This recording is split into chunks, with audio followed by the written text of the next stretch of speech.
The protagonist in Icarus Transfigured has a mild form of autism. He does not know it.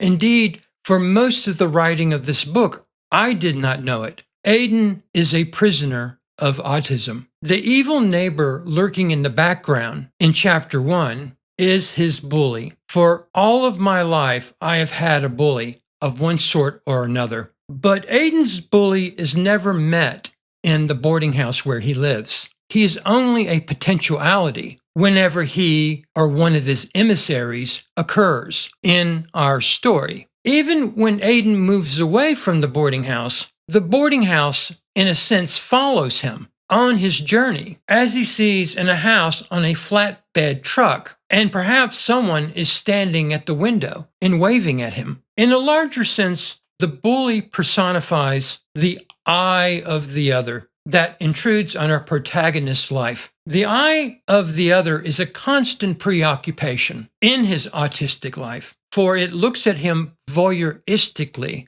through not only keyholes, windows, and video cameras throughout the pages of Icarus Transfigured, but also down from the sky, as in the sinister opening prologue. When Aiden attempts to engage this gaze, it dissolves, yet continues as an oppressive atmosphere. Whenever it cloaks itself in human form, it is terrifying to him, as with the blind man met in chapter 15 and the mannequin met in chapter 17. Aiden is afflicted with a curious form of blindness where eye contact is a passport to human intimacy. He does not possess the master code. He must pretend that he sees.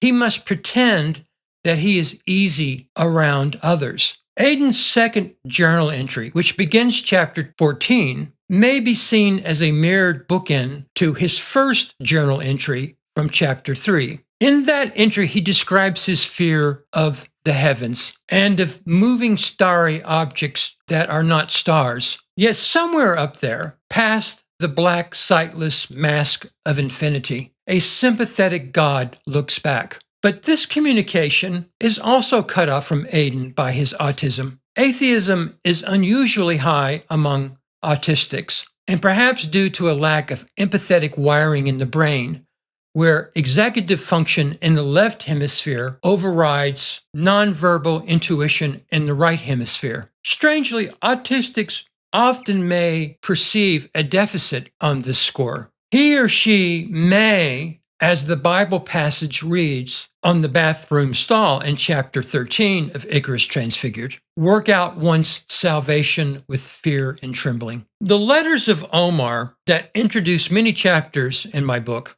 build an intellectual bridge between God and his blind friend, so Aiden may abandon his intellect and learn to see with his heart, so that he may embrace the other in the guise of a God's unconditional love.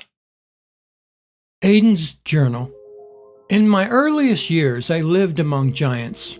Like the finger of God, they occasionally dropped into my sphere to interact with me in a profound way, most notably in the form of my mother and grandmother.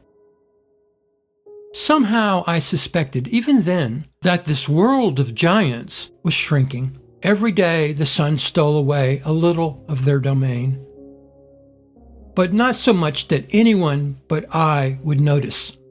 Whatever it was they hid from me in those patches of blocked out sky, it would soon be down on my eye level. Yet each day the world was becoming less real to me, not more, and the little patch of sky I pondered never shrank to meet me. It was only much later I understood it. The heaven I glimpsed between the shadows of the giants was not a window looking out onto my future, but the disappearing window that bore me into the world.